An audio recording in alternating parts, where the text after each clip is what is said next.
program. Litchfield County sports going in a little bit of a different direction tonight, but what I felt is that we need to make sure that we know what's going on in our community also, not just what's going on in sports. And trust me, there's some great things going on in sports. Saw a great football game at Municipal Stadium the other day where, Torrington had an impressive outing against Kennedy. They had 5 turnovers, and I thought that the story of the night literally was the turnovers. I don't know if they were apple or blueberry, but they certainly did help us. But we are tonight joined by Stephen Ivain, who is the Democratic candidate for the mayor of Torrington. Welcome, sir. Thank you for having me. Well, of course. I mean, when we talked a couple of days ago, it's like the longest job interview, but also the most important job interview, Yes. right? And so what I want to try to do tonight is talk a little bit about, let people get familiar with you, where you're from, it's kind of like the whole backstory a little bit and the rest of it. So all yours, sir. Talk to us. Well, I'm a lifelong resident, born Okay. and raised here, graduated from THS. All my kids graduated from THS also. So my grandparents immigrated here on a farm on the west side Okay. Road. I live basically around the corner from it now. Oh, okay. So We're up on Heights Drive, so you're Okay. up in that area, right? Yeah, yeah. Okay, there we go. And so kids, how many kids? 3 kids, Okay. What are their ages now? girl, boy. So Phoebe's 29, and my son Josh is 26, and my son Mike's 24.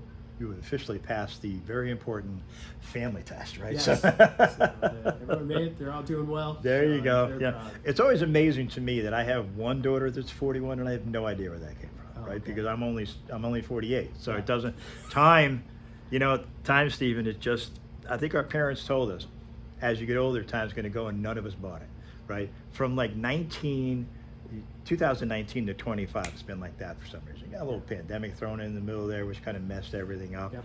and the rest of it. But we're gonna let people kind of know, who you are and what you stand for as you go for a very important job starting on November 3rd. Is that where we are? Well, the election is November 4th. 4th. The job would start December. And start in December. So, you can't do nutshell because it takes too long. But your vision for Torrington. Well, first of all, let's talk about your feeling about Torrington being a lifelong resident. How do you feel about your city? Well, I'm here because I love it. Lifelong resident. I wouldn't move. It's here because I appreciate so many aspects of this. Where we live, who the people are. They're my people. Okay. I want to be here. I want to lend my skill set to the city, improve the things that can be improved, Okay. and work on it from there. When did you decide to take the step? Well, it was kind of a slow easing into it. I would tell you, 10 or 12 years ago, I was on different boards. Okay. Nonprofits around town, they get you community interested. I was on a THS steering committee. Very good experience. You get insights into the school system Mhm. that way, and all the different pieces there. I would say for anyone starting off, those would be good starting places. Okay. Currently I'm on board of Chamber of Commerce, Historical Society. I like history, so if you're a history buff, that's a great Right, place to yeah. be. So we have a rich local history. Oh, we sure do. Yeah. So we need to take stock all the time in what Torrington has accomplished and bring that forward.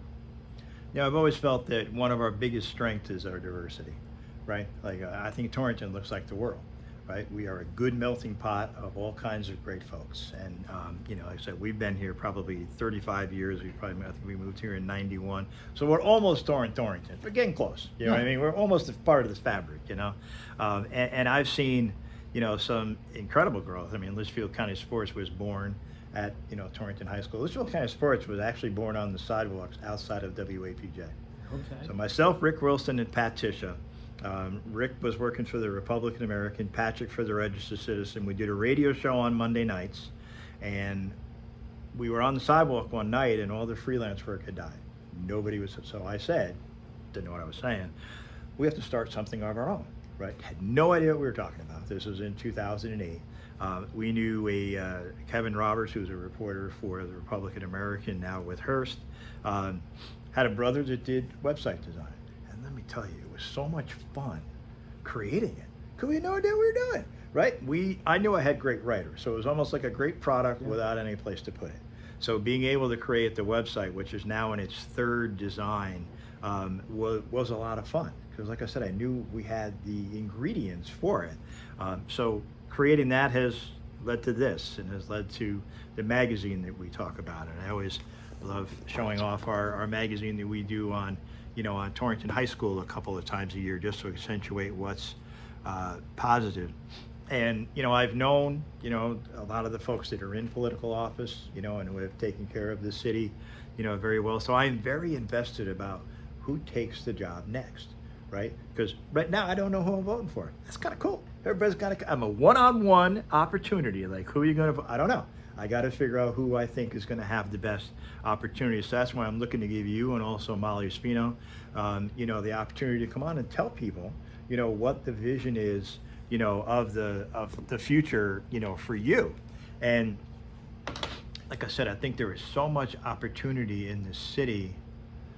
Sometimes we have to get out of our own way, probably like a lot of cities, right?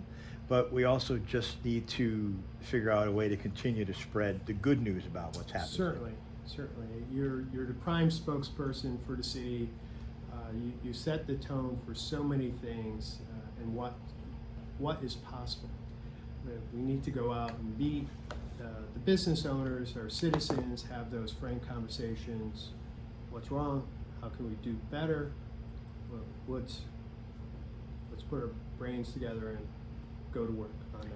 So on that same note, like promoting this city. So it starts internal, right? Where Yes. you kind of want everybody to kind of get on the same. How do you promote this city outside of Torrington? Well, there's a lot of tools at our disposal. So politics is one tool. People in the state will tell you we have a big employer moving. Maybe there's opportunity for you. We have a medical corridor in our city. Can we attract new businesses that could fit into that corridor? Is it a good fit for what they're looking to accomplish? I would say yes. But we have Chamber of Commerce. They have their tentacles out there too. Mm-hmm. So it's a collaboration of multiple sources. Many of these firms, when they're shopping around, we already made it to the list. Okay. We need to answer the call, roll out the carpet, go through their checklist. Do you have this and this? Is it a good fit? How can we work with you on this? They want to know things of, do they need to build a new building? They'll tell me. They'll have blueprints. Right. What's the cost? What's the cost to connect to utilities? What's the cost? What's the timeline to get your approvals and break ground? They want a definitive plan. We have to provide that plan.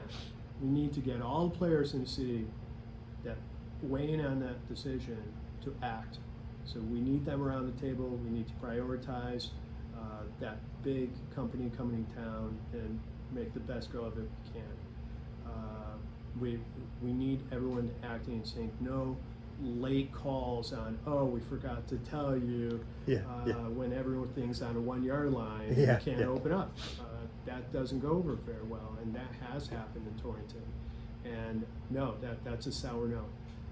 I would tell you, our businesses are here are our best advocates. Mm-hmm. We need them to believe we can help them to be successful. And that's about getting them to the finish line on time and working with them if changes are necessary. So we need to get better in that regards. Okay. So that level of cooperation to help them get there is very important. They need that open line of communication to accomplish that. We need to understand where they're at, where they're coming from, where they're taking us. Okay. So, and as communications for City Hall, that's really important. Why is this important? We need to make the case for them, help them through that. Now, when you think of Torrington, what do you think our identity is? Well, it's really the industrial age since the Civil War. So Yeah. we're great manufacturers. Our big manufacturing hub for the last 100 years is barracks and type all sorts. So if you take a tour at a historical site, there's Union Pin and we're making rollerblades, roller skates, you name it, especially needles for big cloth making Okay. operations. So they were very inventive. We had a guitar company that came to Torrington because he was working with the manufacturers to work on the frets of the guitar. So he patented some of those designs, Okay. and it's because of that collaboration he had with local businesses. And that was one of the biggest selling musical instrument of the time. Oh, wow. Okay. So there's a lot of history there. Yep. But it was that collaborative effort. Everyone's on board and doing clever things, and there's this entrepreneurial spirit here. Okay. It may look odd, but you can see some garages that are like near the roadside, and people did their after work. Mhm. They were fixing shoes. They were fixing every mechanism ever made. Okay. They were doing that after work, and they ended up doing clever things. It turns into businesses. So you think that's where we need to go in 25, or do you think we need to try to do future stuff and get back to manufacturing a little Well, it'd be nice to have a little mix of everything. So going forward, we need a gamut, a spectrum of small, medium, large. So love to have those small entrepreneurs. You see it now at Market Street Creatives. Mm-hmm. Looks like 200 booths in that building. It's a gigantic building down South Main Street. Okay. And there's more room to expand. And hundreds of people doing very clever things with artistry, everything from making pickles to jams to artwork, and you name it. They're doing it there because it's fun. Yeah. I know that, I haven't had a chance to get down there yet. I keep seeing it all the time. I have to make sure I get myself down there because it does look, absolutely amazing. Nicole Fritsch, Mike Fritsch's wife, has one of those studios where she'll take your and my portrait and put it into like a framed kind of thing where it's just a little bit of a different look, but it's amazing. You know what I mean? But maybe some of those businesses expand outside of there at some point, you're thinking? Yes. Because we have a lot of empty storefronts, so maybe it moves around. It's one of many ways to be a business incubator. So that's a good starting point. So yes, if they have a go on that and want to expand, there's that possibility. Okay. We should offer advice and counseling on how to do that. Not necessarily from the city, but let's hook them up with resources that would be business friendly. The Chamber of Commerce would be one such source. And the chamber, I know Joanne has done a magnificent job and now is retired, but I mean she made that thing into a force. Yep. Yeah, I mean from day one, when we first would meet her and the rest of it, I mean she's such high energy. Because that was part of the other thing that what I've been saying for months now is we need a cheerleader to scream from the top of the mountain about what we are. I don't care if we go 130%, come back down to 100, right? Make us sound greater than we are, Stephen. I don't care. And then bring it back to reality because we have to get people that want to take a chance on us. Yes. Right? Because you look at, I think sometimes some of the successful cities, and it is because, like you're saying, everybody kind of stays on the same page. This is what we are about. So it is a mega job for you because you have so many small varied businesses in the city, and then also your bigger stores that are around. So are you prepared never to sleep again? Well, you had kids, so we know how to do that's a leadership challenge. I've rested up since they're grown adults. So I'm just kidding. You guys know how to do it. We had kids. We don't have to sleep. We remember those days. But I mean, it is a 24/7 job for the most part, right? It is, but it's dynamic. It's fun. You can really make a difference. You get to talk to a lot of people. It really is an opportunity. Is that the excitement part of it? Is it, man, if I get this, what can I end up doing that will be such a difference maker? Right. Well, you look forward to always making that big positive impact, but there are always challenges, and you don't always know what challenge could be presented to you. So, yes, everyone went in with these big expectations, and all of a sudden they're faced with challenges. Here's the list of what's going to challenge you. I would tell you, our current mayor, Eleanor Carbaum, was faced with Yankee Peddler. I mean, Who knew that was going to become no, such a... you're faced with, what happened there. Just can't believe it. Right. And it's been a blight on Main Street for so long. So I cheer her if she could. It's one last court hearing, and it could. We be should all show up. back on the payrolls, and I'm hoping for the best for her. That was awful.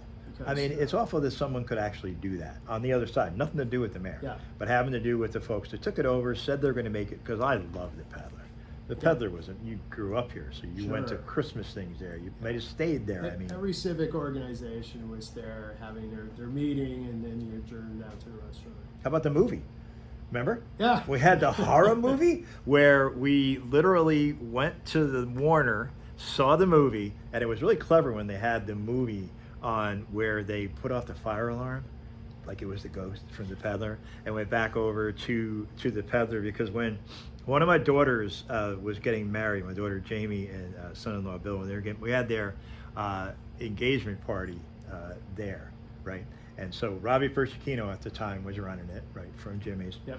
So he set him up. He had a couple of people down in the kitchen, and the rest of them just scaring the bejesus out of them. And then we walked up those hallways, and those hallways were a little bit Shining, of The Shining and Jack Nicholson, coming out of those, because they were a little bit crooked going down there. So that thing had so much charm. The food that used to be down there at the Peddler, forget it. We would go down there for Christmas, something like that, the fireplace. It was magnificent. So I was never upset at the city for trying to get it done. It's just amazing sometimes how folks can use the legal system so much to not do the right thing. Well, it really draws out the process. I wish it could have been settled in a much different manner, but it took too long. It's such an important aspect of Main Street. It needs to work with everything around it. The hotel space has to work with the Warner Theater just to have shows. Right. And the restaurants and area. It's part of a chain. They're all connected, so we need to make that work. Now, when you run into a legal thing like that, I mean, obviously you have legal counsel and all the rest of that in the city and the rest of it. It's probably a big challenge, because you might be up against a big dog who has more attorneys who wants to string it out. So we hopefully get into better deals, because we never could have anticipated this guy was going to do this. No. Right. It should be obvious that it wasn't in their best interest to do this, and it should have gone in a different direction. Okay. So I look forward to the that's unfortunate. Peddler coming back in some form or Yes. something, because it is such a great historic building and the rest of it. So, and talking about even like where people are going to stay, how about housing, right, in Torrington? And I guess I would say more particularly senior housing. What do you see their future looking like? Well, we just toured an affordable housing project in Norfolk. It's 10 units with a centralized carport. It's referred to as a net zero project. Okay. So the idea there is all the electricals offset by the solar panels and batteries that are there. So very low cost. So your lights, your heating, your air conditioning, you're running the fridge, everything is offset by the Okay. solar system. And it's a super insulated building. So it's solid concrete walls and with insulation embedded in the spaces. Okay. So when we're looking at the affordability crisis, this type of housing would really fit the bill. We have spacing properties that we could utilize this, and we have to do it in cooperation with state funding Okay. under HUD to do that. And even to have builders want to come to build housing, how do you make that happen? Is it the same thing? It's the networking. It's find somebody, know somebody. Sure. Well, that's a challenge, because some of the economics don't work for people who want to build single houses. Right. They really want something north of $600,000 to make it viable for them, but we could look at taking on bigger projects that's more than one unit, and hopefully that would satisfy a Okay. good small to medium sized building. Because like the apartments on Franklin Street, Yeah. the large complex that they went up there, and I know there's a few others, in the area, because no matter what we think, we're not getting any younger. So at some point we might be downsizing and the rest of it. So that's why I think we need to look at that, in the future. And I've always said that the word affordable housing, we almost need to change it. Because to me it has a negative connotation. We do. We should probably use workforce housing, some other term, because Yeah. it comes with negative connotations for different people. That's unfortunate. Yeah. But the type of housing could be anything. It Right. could be, people think affordable is just a high-rise building. Now it's not. It could be Right. anything. It could be a single standalone unit. That you can afford. Yeah, it's a thing, right? Let's make it in a price that people can actually afford. We want people to. We're in the middle of an affordability crisis. Our Right. utilities went way up. Everything costs in your life.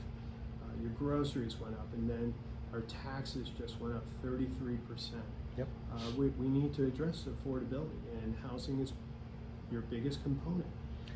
Since the pandemic, when the price of housing, went up so much, the value of my house doubled, and all I did was mow the lawn. Imagine if I'd used a weed whacker. It was crazy. I mean, it's kind of like, wait, my house is worth what? Because the other part you look at is if you sell your house, where you go, right? Yeah. It's not comfortable living in the car. So, you're right. I think we have to, and that's one of the next questions. It's probably the biggest question, right? Is the mill rate, right? So for the average person understanding how to take care of a mill rate, I thought you did a nice job in in your presentation, the Torrington 2.0.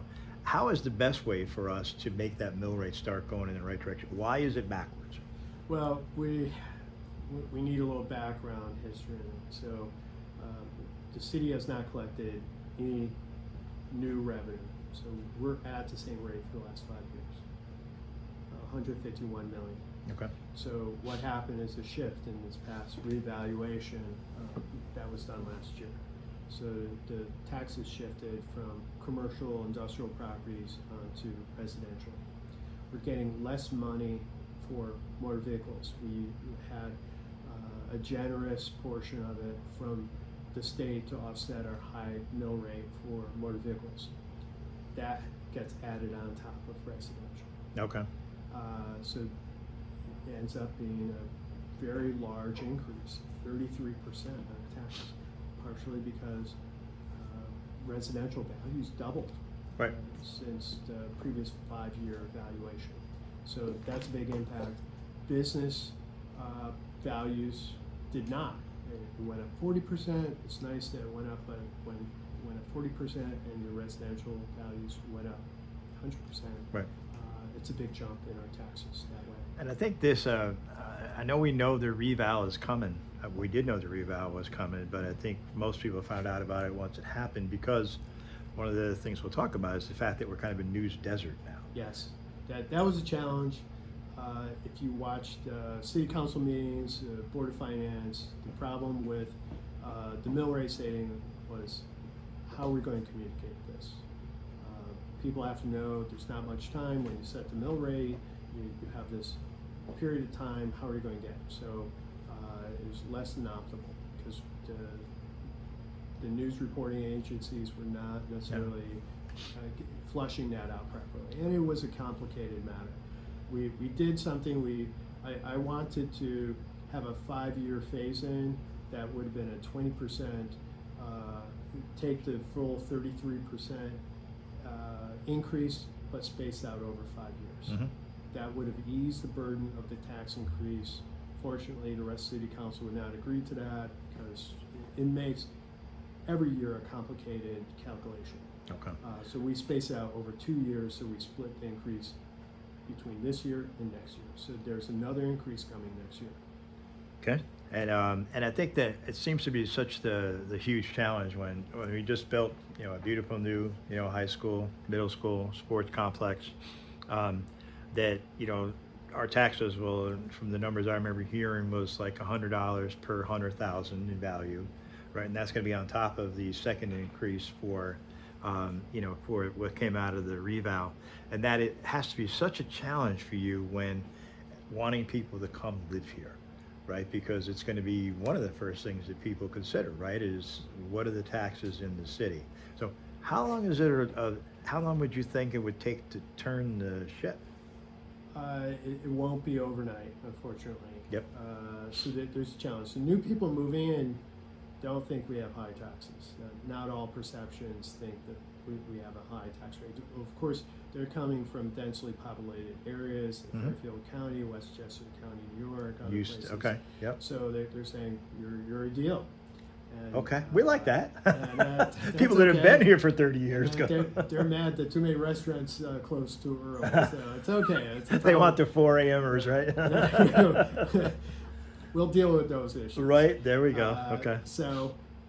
That's a nice mix then, I guess, right? It's not Yes. always that, Yes. if you've been here for a long time, you've been seeing it and it doesn't seem as if anything can happen. But to me, it always seems as if like it's the manufacturing and the distribution, Right. We lost those 20 years ago. We should have had a plan to implement what's going to fill the void. Mhm. So the answer is always economic development. It is a tough go. You're going to have a lot of swings at bat. When you hit it, it's a moment. Right, right. So we need to take a lot of swings at bat, keep trying and see how we could line up those wins for our Yeah, city. and when you're talking about that, because we were talking about, because I first started freelancing for the Registered Citizen in '99. It now is down to printing once a week, right? And the Republican American was bought by Hearst, so it's like Connecticut Insider now. So we don't see much news whatsoever. What kind of game plan do you have that kind of help reverse that trend? Not to become a media company, but to get those messages. That's probably still a work in progress, right? Right. We need to make a big commitment to economic development. That's what we need to lead on. We have some great talents at City Hall and all departments. Now we have William Wallach and Richard Lopez in our economic development. We have an economic development commission of citizens that are contributing, but we need to expand that office. So they're very active, putting in grant applications to rehabilitate older properties. Okay. But that's only one in multiple steps. You need a bigger team to onboard, because when you get the money, there's work to be done, monitoring the projects, reporting on the projects to get each payment. And that's going to bottleneck what you're able to do. So if you can't stay ahead of that pipeline, it's going to slow down the impact.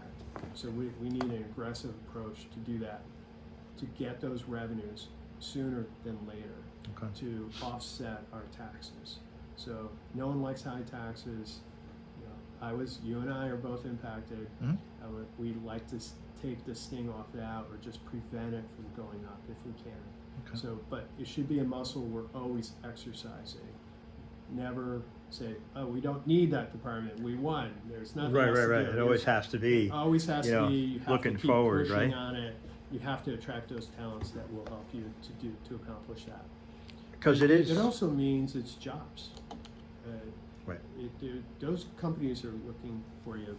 It's a good place to live. Do you have a professional fire, professional police? Do you have utilities? We have gas, water, sewer, all set up in proximity to make that work. That's a sellable idea. And when you build 2 new schools like that, that's a home run. Right. And I'd always thought that, we are here on the Litchfield County Sports Program. We're not talking sports tonight, although we might talk a little sports every once in a while, but Stephen Ivain has been nice enough to come in as his Democratic candidate for the next mayor of the great city of Torrington. So we're talking about his ideas, kind of introducing everybody to him that might not know him, because we do notice that it's hard to kind of get word out and the rest of it. And I think we have to be creative, as you're saying, with everything else on how we get word out. We were talking before we went on the air about, more citizens being involved in the process, or going to a Board of Education meeting, going to a city council meeting. The meetings that are open in public, take the time and go sit in. you and I have talked in the past, and Doug knows me well. From the first time that we talked about this new school in 2018, I was at every meeting I could be in, went on every tour, not because I'm anybody special, but because I asked if I could, right? And I didn't go in and start complaining about everything. I just observed, watched what we were doing. I think we need more citizens to do that. I wasn't trying to tell the experts what to do on anything. For the most part, I was just in awe, like, how did you do that, right? Because a lot smarter than I am, and they figured this stuff out. But when we finally approved, when that referendum went through in 2020, where first of all, a referendum on the first time in Torrington never happens, right? Never happens during a pandemic. And we don't. We had a first time on a few referendums. Okay. I'd heard from a couple of people that it doesn't always happen now. Okay. But sometimes referendums have 2, 3, or 4 items, so just expect one to fail. That was a big one. I remember that night, election night. I'm talking to Mario Longambuca, and we're hoping for one more vote. We went like 65-35. It was like an Ansonia football score. Yeah. Because you know why? We put the word out there smart. We made the argument of, okay, you're going to fix a 62-year-old building, which has already been band-aided a lot, right? And you're going to pay more taxes for that because of the fact that you're not going to get as much back from the state. Michelle Cook did endless work. It is such a legacy thing. I tell her all the time that both that Robert H. Ross being redone, that high school being redone, and different things that were brought to our city are things that she could take so much pride in from getting done. And fixing that school. And again, we did this during the pandemic. Everybody's doing masks, but we got the word out where people figured it out. Well, should I go new or should I stay old? And it was a very valid argument. It was hard to, granted the old school, I think it was a nice design. Yeah. Unfortunately, it fell behind on maintenance, a lot of hazards in there. So we had the lead paint, it's in the walls, on pipes, it's underneath the floor. Every repair was costly. Right. And it was either you're going to, the renovation efforts, the city would have had to pay a larger percentage of the bill, and it wasn't going to be cost effective. So building new schools made sense. And we're so fortunate that Michelle Cook was able to pull off a great win, 85% state funding, and then we have the turf fields to add on there. So right. Those are great wins for Torrington. It lowered our carrying costs for our city. Right, and we were also fortunate we had the space, right? Because if we didn't have a location, we built right on campus, because you remember Oliver Wilka Tech wanted to rebuild, but they didn't end up getting a space in time, because if you don't have that, then you kind of lose the grant funding. So being able to put it on, I'm a Mets fan, so I looked at it like City Field and Shea Stadium. I'm watching them both be built next to each other, and watching, because Mario and I were standing out in the mud in October like 3 years ago when this thing first started, and he and Ed Aram knowing where every single thing was going to be. Stephen, it's all come true. I'm like, home plate's not really going to be there. Yep, it's right there. Okay, there it is. So Okay. I think that is, from your standpoint, is probably one of your greatest selling points. I probably would assume that you'll be at that facility a lot, right? Because it is a place, even when you're bringing those business people there, you bring them to that school. It's a wild moment, but even for parents, I would tell you, soccer season, my kids are all playing soccer. Like, if you had a wet spring, you couldn't go on there on those fields for 6 weeks. And right. The teams that were practicing on the artificial turf were way ahead of you right. when it was game time. Yep. And so now we could be out there all the time, so that's going to be a perfect practice. And I think that part of the thing with the sports field is that I think it's going to be one of the envies of the whole state. Yeah. Between 2 baseball fields, 2 soccer fields, everything's going on with the Robert H. Ross. 6 tennis courts. I mean, come on, tennis is right there behind the bleachers now, which is tremendous. They're no longer the Orphan in the corner up there by Bessie Pond, because it was, when I was talking to some of the tennis court coaches, they were like, well, nobody ever really came to our matches because we're way over there in the corner, because they were the first ones to go when the building started to be built. So for 3 years they've been playing on the road, but now they're right there. So in the spring, if there's a softball game or if there's a baseball game, you're just going to have more people around to kind of help the kids. Yeah. You know what I mean? To be able to be part of that, because that's another thing about this city that I think we are starting to do a much better job on. It's what I always show with the magazines that we do, is accentuating the kids that we have here. It is crazy the amount of just outstanding kids we have. When I do something called Gaffney's Corner, when I go into the schools and I sit in the career center and I have conversations with these kids who I might not know from being, but somebody has recommended me talking to them, I'm blown away just by, oh, you're that smart and you're 16. You know what I mean? So we need to accentuate the fact that we have, I mean, I know we always say, hey, we had a kid go to Harvard, we had a kid go to Yale. I get it, that's great.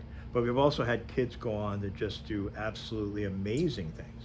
Well, yeah, you don't have to go to Harvard to do amazing things. Right. We're going to get kids that going to college isn't the only thing that our kids can do. We have to focus, change. We've been focusing on building buildings for a while, Yeah. sports fields. We have to focus on outcomes, graduation outcomes. What are you doing after graduation? Help them to be successful there. We have to talk about that post-graduation moments, lining up that job, that activity, the internship with businesses. Part of attraction to getting businesses here is internship programs. Right. They want always a feeder for new employees. Okay. Getting viable employees, very important for a business and why they moved here. They're doing an analysis on what's your base skill set. Can we get people to work for us? Okay. That's part of one of the magazines we did with the pathways. So I think the guidance department at Torrington does a nice job of talking to you when you're a freshman. What are you thinking about? Because as a freshman, I don't think I was thinking about anything except to survive freshman year. Yeah. So we're talking about what they're looking to do in the future. Well, we need to look at field costs from kids playing sports at the youngest age. Can we make it more affordable so those kids can be playing sports all year round? There's in the affordability crisis where we don't want people to opt out. We want to make it always available that they could be there participating, to get access to coaches and their friends, and let's keep them out of trouble at the same time. We build great character. Right. No, because the social network and the what those kids get from the coaches and their friends and the rest of it is just, I mean, you probably remember folks you hung around with at school and the rest of it, the good memories help you create the character. I still talk to my coaches. So, no kidding. Sure. What'd you play? Well, I played a bunch of sports, but I tell you, I did competitive weightlifting. Oh, okay. So I had a coach I talked to every week. Wow. And, he's a college president now, and we talk about anything and everything. Okay. So still coaching. You remember those grunt days? You took it through them, right? You know? Sure. It was great. I was nationally ranked. I went to National kidding. and Junior Olympics. Okay. See, folks didn't know that. Now you do, right? So he knows how to do the heavy lifting. That's it. It's in my nature. It's in your nature, right? But I find it all the time. Like on one of the covers of the magazine is Rich Elliott, and he was, part of the football team with Coach K, Casanets. Yep. You know what I mean? And they still work out at the same gym together to this day. So you remember all those years. I mean, one of the guys that helped me create Litchfield County Sports was Tony Torina, Coach Torina, and I had met him when he was at Tony's Coffee Express in Thomaston, and I was working for Frito-Lay. But one day I walk in just to take care of their, hey, Coach, what are you doing here? Hey, Tim, what are you doing here? I wasn't expecting to see Coach Tony in Thomaston, being from here. Yeah. And it was funny because back in those days, myself and Patrick could only do women's sports. The great Peter Wallace did all the men's sports. We were not allowed, right? So I was like, man, can I ever go see Tony, right? So once I did that and created Litchfield County Sports, then I could go wherever I wanted to. But that's also someone who is watching tonight, hi, Coach, that, is a huge history buff. Tony would speak at some of the banquets. I've done 11 banquets for Torrington High School where we invite 2 athletes from every sport to come to a celebration with family, with coaches, and the rest of it. And Coach loves to talk history. But a lot of times if Coach talks history, come on, Coach, we do this all the time. It's okay. I love listening to your history. People will be like, Coach, it's too long. I could listen to his history all day. You're a history buff. You could do the same. Because we always say if we forget about our history, sometimes we're going to be doomed to, have it happen again. But those coaches, those memories, Tony and I would have coffee, a sandwich, and then eventually I'd go to work. for freedom, right? But that's where Litchfield County Sports was born. Because he used to tell me that I had a gift. And I'm like, well, Coach, that and $2 gets me a cup of coffee. How do you do anything with it? All along, he has been right there as mentors for you were. And that's what I think we need to be for, the future generations, is how do we continue to build up in an environment that is somewhat on the negative side. How do we keep pushing forward with keeping things positive? Well, it's a tough environment. We're without our news agencies doing deep dives into reporting or investigation. Social media has more shortfalls than positives there. I don't think you could find a coherent story on there. Correct. So that's a challenge. So yes, so sometimes your personal relationships is a good source of information. Right. But we need to have shows like this, get out in front of people, and I would tell you when we're probably knocked on over 3,000 doors now, having that discussions at the doors to help inform people. I would hope that just open the door, have that conversation with your candidates at all levels. Right. And you should know who you should be contacting when there's an issue and you need direction. So And that's a great point, right? Is the availability of, your leaders if you have, an issue, how to get to it. I haven't seen many many people attend city council meeting unless it's a real heated issue.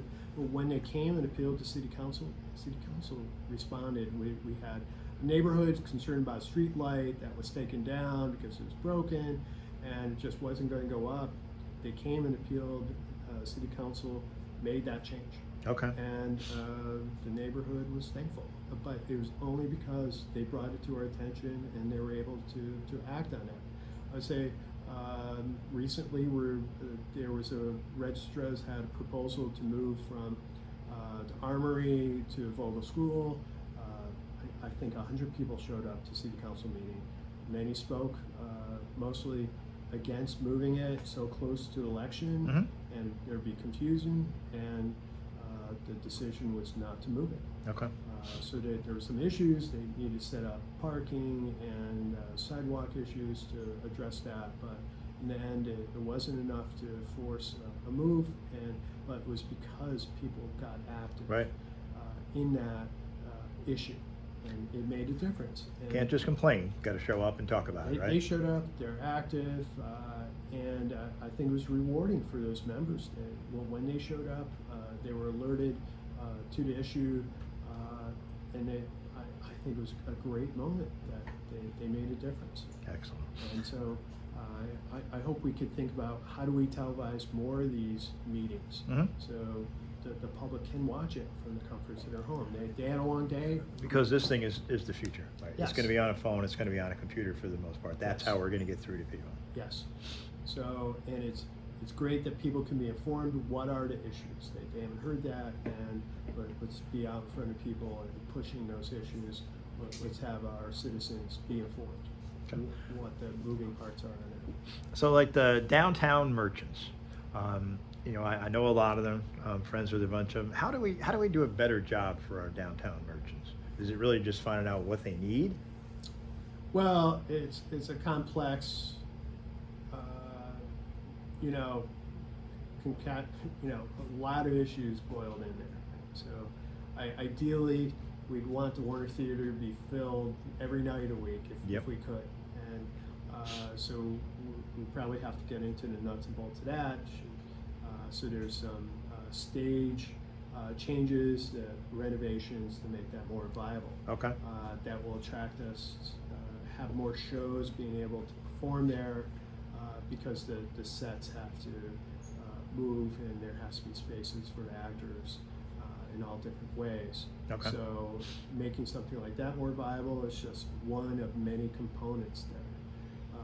We have a lot of vacancies in our shopping malls. We just had Joann Fabrics close, Stop and Shop at JCPenney exited out that mall, so we have to find replacements there. So that activity to downtown merchants is important. It brings people downtown.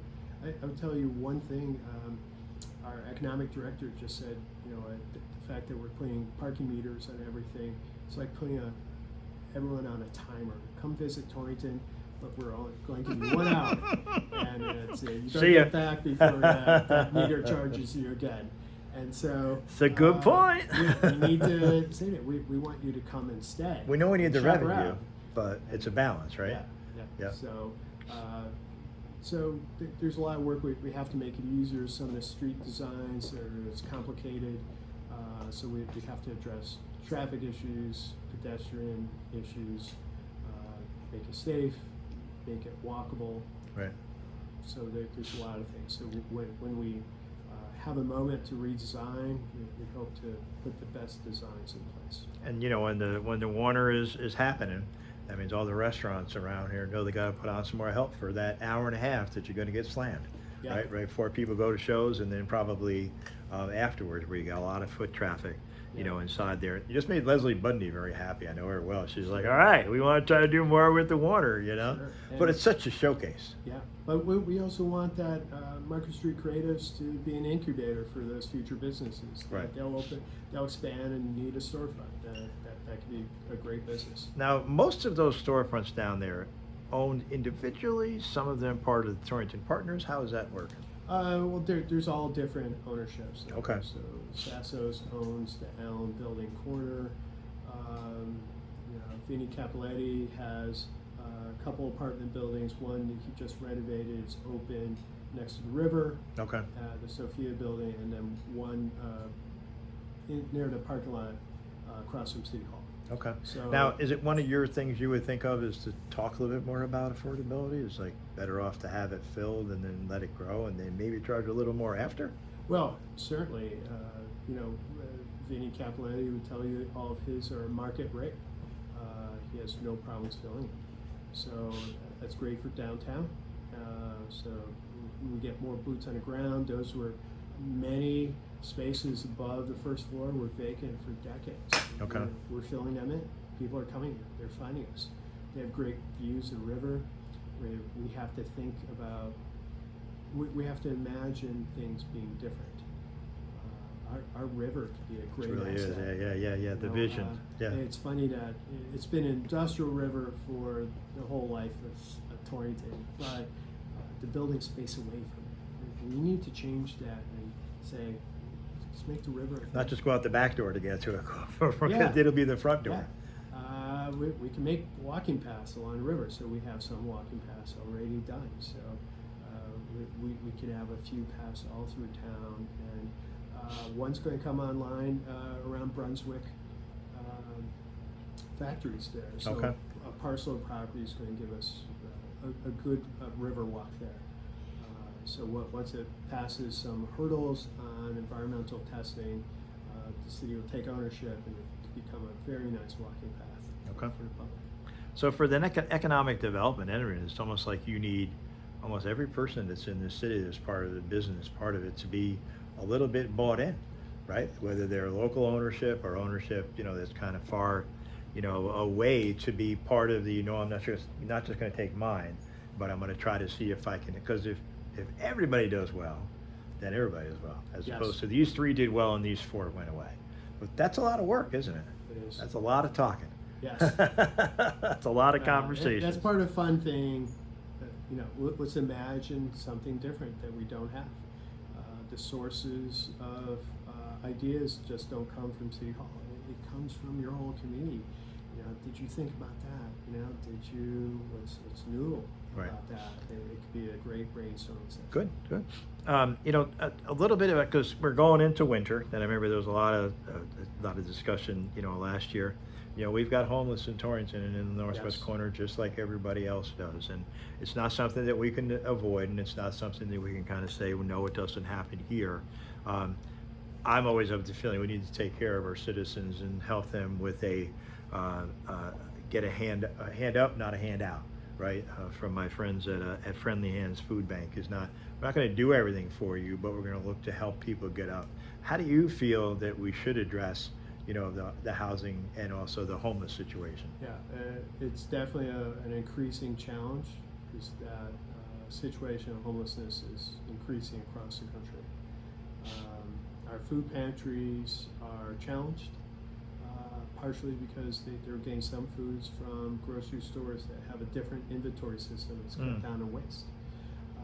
Their subsidies from the federal government has decreased, so it really presented a challenge. So if you have the means, please give to our food pantries now. Yep. They need your help. But really, we have to face the housing situation. So the state is drawing up plans to address housing, so there's going to be all different types of housing. Torrington has already done its fair share of affordable housing. But we should look at new and innovative housing still. Okay. Like the net zero project I discussed. Right. So helping people on those utility bills. I worked in the retirement industry, so I worked in group retirement savings plans for 30 years as an investment analyst. I would tell you, when we looked at the path of utility bills, it goes up like that. It'll far outpace our investments. Right. And that's concerning for anyone living on pensions. Sure. Once they're in retirement, yes. So we should address that. Yeah. Help them with energy efficiency. So, And part of the homeless end of it is, I think that not many people probably choose to be homeless, but in a lot of cases, it doesn't take a lot to be homeless. no, it doesn't. I'll tell you, after the pandemic, we saw a lot of elderly people become homeless. Fortunately, they didn't reach out. In all cases, there are service groups that if we caught them at home before they were living in their cars, it would have been a much better situation. We need to get to them before that gets to that situation. Point, yeah. So we have more work to do. Fortunately, we used to have church groups always checking in on people. We need to come back to that community that cares, checking on your neighbor, know who your neighbor is. That's why we should be involved and checking on each other, how you're doing, and be truthful. It's probably one of the most basic, moments of clarity is just check in on how somebody is doing, not just be worried about how you're doing, how somebody else doing, because it's one of the easiest questions, but you have to make sure that you listen to the answer, right? Because how you doing? It's Joey from Friends. How you doing? But actually care what the answer comes back, because I've talked about it a few times. We have 5 minutes left. Is that I'm one of the more positive human beings you'll ever meet. I've gone through dark times, right? Sure. I've gone through times in which I'm like, there's nothing working. What am I going to do? And so we have to not always assume that everybody is feeling upbeat and forward. And I always talk about men who don't feel nothing. We're good. Stop it. It's okay to talk to somebody, right? Yeah. Aside from just your buddy at the bar or something, it's okay to go talk to somebody and say, what am I doing? And how can I help? I go see a guy every 2 weeks. He's a Yankee fan and I'm a Mets fan. We still get along great. But I talk about life. 67 years old. There's been a minute. So I think that it's important for us as a community to know it's okay to say you might need a little bit of help. I'm going to give you the last couple of minutes for kind of your closing thoughts and kind of your closing message to your city on, why they should consider you. Right. I want to reset the conversation in our city. Let's address our issues. Let's take on those challenges. We need to be open and fair and transparent on these issues. I believe we need to lead with economic development. That's going to help us address our growing tax increases. We've realized we have to always be pushing that hard.